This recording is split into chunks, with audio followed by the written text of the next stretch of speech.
Happy Thursday morning to you guys. All right, let's go through some news. I've got a unique spin of extra information over in addition to the news that I want to share with you. So we'll get into that in a moment. All right, so based on today's news, there's a fair amount of articles talking about that the President Barham Saleh is actually offered his resignation to Parliament. The reason why is because he feels trapped in between right here. So right here it says that the Iraqi president refuses to assign Assad al-Adani and offers his resignation to the deputies. That's the House of Parliament.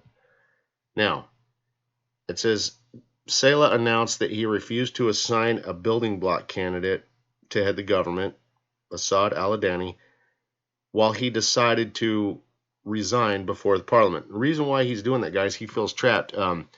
Because the building block is saying that they're the largest block and they should be able to nominate their PM nominee. But Barham Saleh feels trapped because he knows that the demonstrators will not want that individual in there. Okay? So he's saying he's offered his resignation, and there's multiple articles talking about his resignation this morning, not just one. Okay? So let's get into some other ones. So we have Barham Saleh talking about he's given his resignation. Now, Sauder has brought forth 3 nominees at this point. Right there, Sauder, only 3 candidates may be satisfied by the people, which are the demonstrators. Okay. His 3 nominees are down here. Mustafa al-Kazemi, number 2, Rahim al-Ogaili, and 3, Faik al-Shikali. Aren't their names always fun to pronounce? All right. So now, after regarding Barham Saleh's resignation, it says the resignation of the President of the Republic will take effect after 7 days.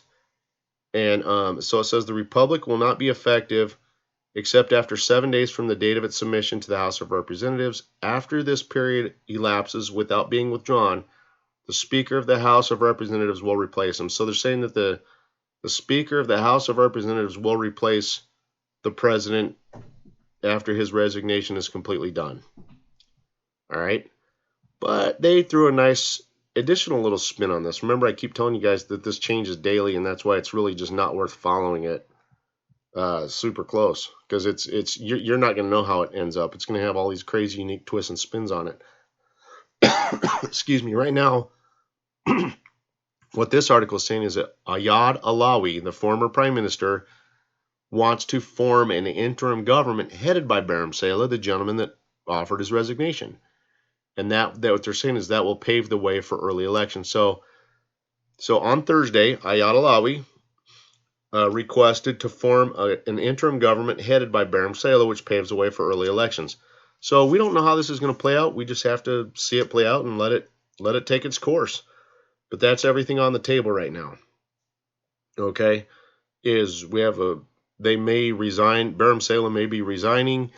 Sauder has presented 3 PM candidates, which would be ideal for the demonstrators.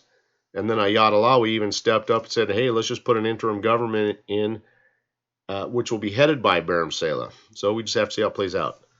Now, I've got some other unique information I want to share with you guys that I think it's worth getting into. And I'm going to do this peacefully. I'm not going to attack. What it was is the information that Pimpy and I shared with you guys, talking about how Iraq could transition to a different fiscal year, that kind of thing. That information actually got attacked by another forum. So what I want to do is I want to take their information again, guys. I'm going to do it nicely and respectfully. I'm not going to just attack and that kind of thing.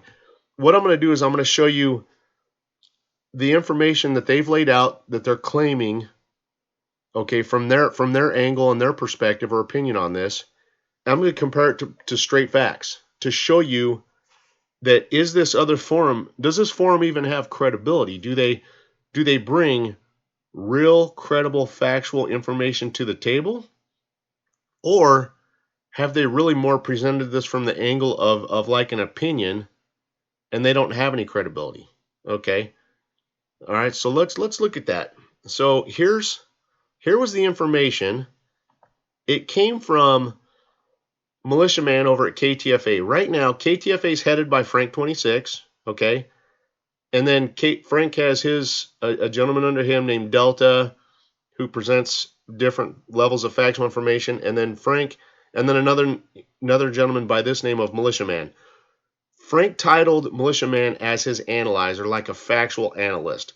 Let's see how credible Militiaman is analytically. Let's see if he qualifies as an analyzer, or let's just see if he's just a big joke. Okay, the factual information I present to you compared to Militiaman's claims will show you how credible he is. Okay, so what again? So Frank 26, Delta, and Militiaman are again all from KTFA are all of the opinion that the rate will change around the beginning of this fiscal year. Okay, so what Militiaman has done here is he has presented 11 key points to show their followers or the members of their group why he feels that the rate will change around the beginning of the fiscal year. Well, when he did that, I highlighted in red, he attacked some of our intel, and he's calling it. So let me read this to you. It says Delta posted articles from the past defining the process and when the process is likely to play out. A rate change can only happen once a year around the end or beginning of a fiscal year. I posted it as early as a few days ago. So here's where he says rumor. So the rumor that this could go to March, per the CBI, is unfounded and reckless. I know that rumor is not from anyone in this thread. He says, so with all that said, I'm fairly confident that there's nothing supporting that there's anything from the CBI stating that they're going to postpone or delay the process. Then he says, Kuwait has nothing to do with what we are dealing with.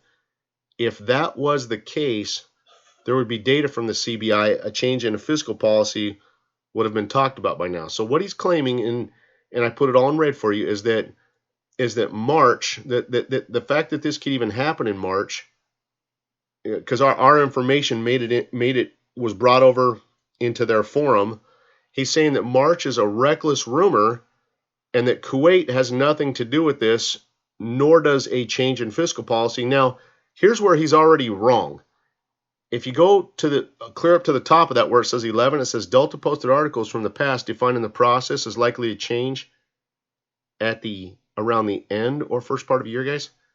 Iraq's never done a rate change at the end of the year. And back in around roughly 2010, the former founding godfather of this, Shabibi, said that the best time for a rate to change, guys, is either at the beginning of a fiscal year or middle. They've never commented around the end of a fiscal year. So right there, Militiaman is already showing you how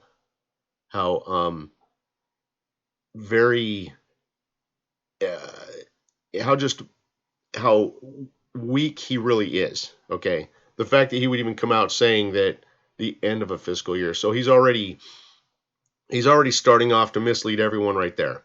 So let's push forward. Let's look at the rest of the information. So again, Militiaman from KTFA is saying that this March has nothing to do with this, and that he's calling March a reckless rumor, and then he's saying Kuwait has nothing to do with this. Neither does a change in fiscal policy. Let's show you how Militiaman's credibility. Again, he's been titled by Frank 26 as an analyzer. Let's show you. Let's see if Militiaman, based on factual information I'm going to bring forth to you, let's see if Militiaman really is analytical. Period, or if he's just a huge joke in this. Okay, the facts will show you everything. Okay. Now, what I did was, guys, I was trying to find historical factual data as to when. See, right now, Iraq is under the U.S. and the IMF's kind of financial guidance and control. So I want to before Iraq became, and while Iraq is under the IMF and the U.S.'s financial guidance and control, okay, Iraq is currently utilizing our calendar year because of that. But I wanted to see where Iraq's fiscal year was before they came under the U.S.'s guidance and control. Okay, I wanted to see, did they have a different fiscal period? And guys, They did. Back in the 1970s, Iraq's fiscal period was actually the exact same as Kuwait from the beginning of April through the end of March, guys, in the 1970s, guys, and that's while their rate pegged to the dollar, because in 1973, Iraq's currency pegged to the dollar was worth $3.37. So back in 1973, when they had a 3+ value, their fiscal year also went from the beginning of April through the end of March, exactly how Kuwait is structured today. Let me show that to you factually. So what this is, guys, this is a book. It's a factual book that was written by some real Iraqis, okay? And you know what? I can even show that to you. The authors of this book is right here, Abdul Haq Al-Ani and then Tariq Al-Ani. Okay, so these guys probably are brothers. They wrote this book. They wrote this book back in 2012, okay? And it's called Genocide in Iraq. Now, they actually brought a lot of hard factual data or solid factual data about Iraq's economics and economy into this book, okay? So I found a section of this book right here for you. In this section of the book, they were talking about the second development plan for the country of Iraq. And it says right here, right here, that there was a five-year period, okay, that ended in 1975, which marked the end of a fiscal year. So there was a 5-year period that ended in March of 1975, and that marked the end of their fiscal year from 1974 to 1975. So right here they're telling you that Iraq's fiscal year ended in March. And then, looking at that same paragraph, it says a 9-month investment program to cover the period from April. Hold on, there's more here. Okay, now let's look near the last two lines. It says it was intended to accommodate the change. So Iraq was, back in the 70s, Iraq was considering changing their fiscal period, which currently was from April through March to January through December, but they had not made that change as of the time of this book. Okay, so again, these guys, when they wrote this book, they're showing you factually that Iraq's fiscal year, again, in the mid-1970s, was from April through the end of March. Imagine that. So back in 1973, when Iraq's value of their currency was worth $3.37 against the dollar, Iraq's fiscal year was identical to Kuwait's, ranging from April through March. Sorry, Mr. Militia Man, your credibility is weakening. Okay, so now I have now proven to you guys factually that in the 1970s, Iraq's fiscal year was, and when they had a 3+ value to their currency, that Iraq's fiscal year was April through March, identical to how Kuwait is structured today. All right, so let's push forward. Now, why would Iraq be currently right now, why would their fiscal year be April to March? Well, again, they're under the U.S. and the IMF's guidance and control. They've been under U.S. sanctions. Okay, but remember, guys, Iraq's preparing to join the international world and community, and because Iraq is doing that so they can stand on their own 2 feet, as they're doing that, they're going to come out of the U.S.'s guidance and control. The U.S. is going to kind of back down on Iraq. So Iraq will start managing and controlling all of their own affairs, okay? But when they do that, guys, that's when they would most likely transition to a new fiscal year and unpeg from the dollar and repeg to a currency assortment basket to be structured exactly how Kuwait is structured today, because I just showed you factually that in the 1970s, Iraq was structured identically as the same as Kuwait is right now. Okay, so here's an article from December 17th of 2019. Just basically, this is an article from basically roughly last week. It says the State Department outlines a dramatic scale down of U.S. presence in Iraq. So the U.S. State Department sent detailed plans to dramatically reduce the number of U.S. diplomats in Iraq. So right now, the U.S. is basically, and again, this is just from last week on December 17th, the U.S. is announcing it's going to scale down its presence in Iraq. So they're showing you that Iraq is going to be standing on their own 2 feet, managing their own affairs. Okay? And then I have a second article in this. This article is from yesterday. It says America is considering reducing its military presence in Iraq to confront emerging powers. So as you guys see, the U.S.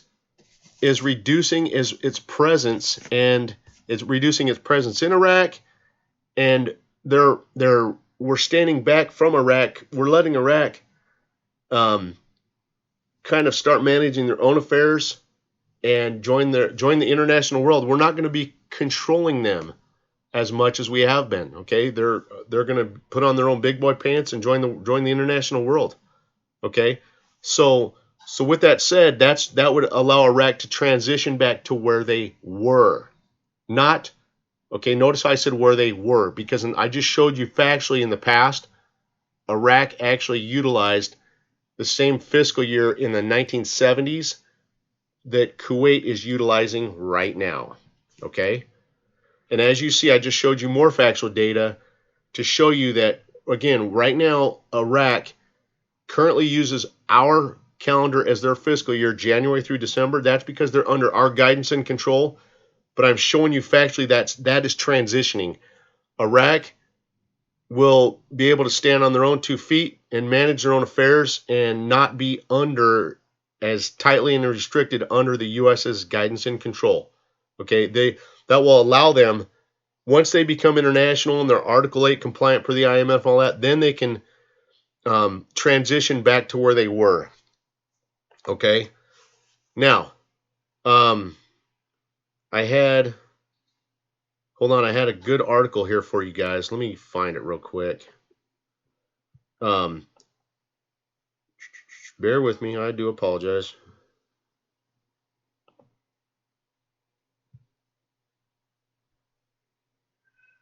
Bear with me. Okay.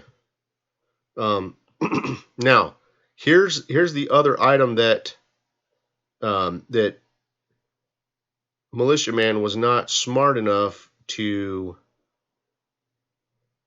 incorporate into his thoughts and share with you guys. Because if he were to have brought this in, okay, here we go. This would have squashed a lot of his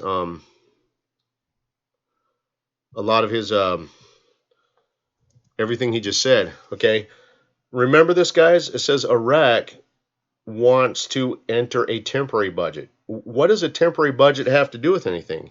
Okay, well, in all their previous budgets, I can use 2018 and 2019 as examples.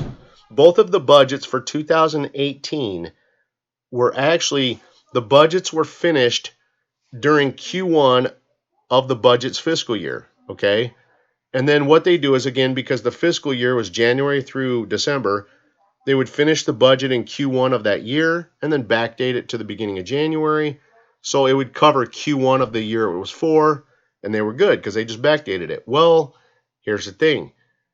Right now, Iraq is saying that they need a temporary budget because they're telling you they're not going to have funds or monies to cover Q1 of the current fiscal year. Why won't they have monies? Well, that's because they're telling you indirectly. Again, they can't outright tell you this because if they did, it would lead you on to anybody who's analytical, who can think, would be able to really peg this down and pin this down and link it to a rate change. That's why they can't tell you everything, okay?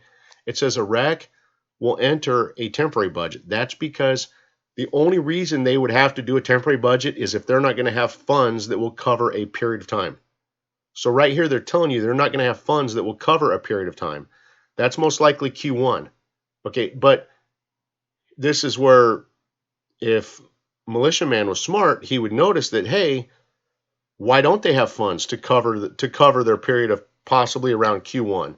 If the fiscal year goes from January through December, then they should just be able to backdate the current 2020 budget like all the other previous budgets to cover the period of Q1, and they don't need a temporary budget. Nope, that's not the case here.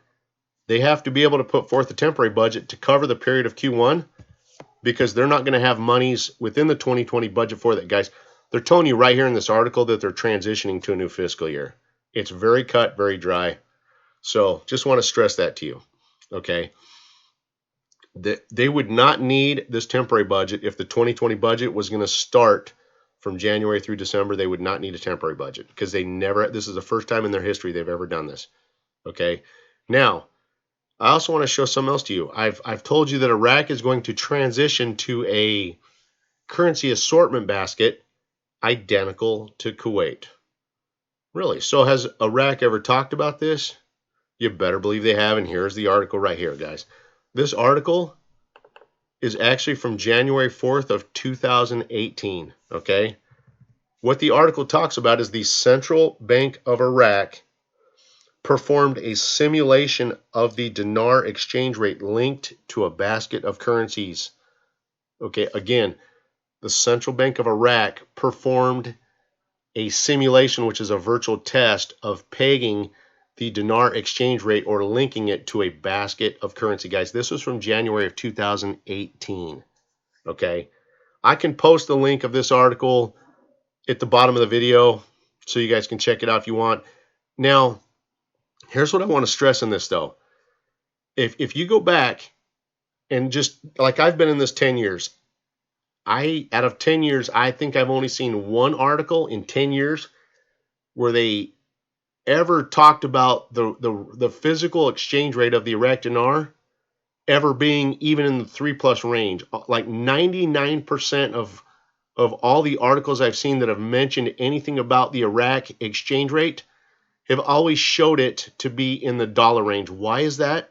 Well, guys, they're never going to show you the real truth as to what the rate is even going to be. That's why, like I said, 99% of the articles are talking about the dinar exchange rate being pegged to the dollar, showing that the value of the exchange rate is in the dollar range. Okay, they don't want us to know that it could be in the 3+ range.